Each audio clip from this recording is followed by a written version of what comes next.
Saksakallan gunarnavasya Vande Guru Sri Charanarabindam.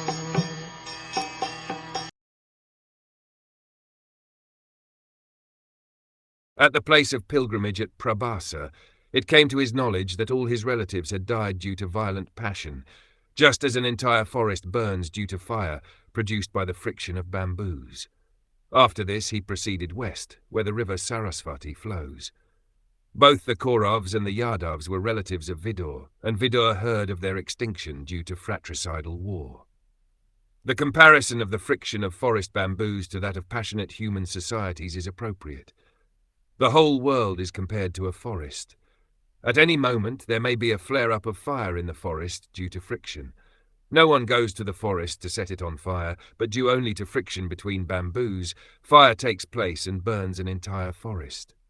Similarly, in the greater forest of worldly transaction, the fire of war takes place because of the violent passion of the conditioned souls illusioned by the external energy. Such a worldly fire can be extinguished only by the water of the mercy cloud of saints, just as a forest fire can be extinguished only by rains falling from a cloud.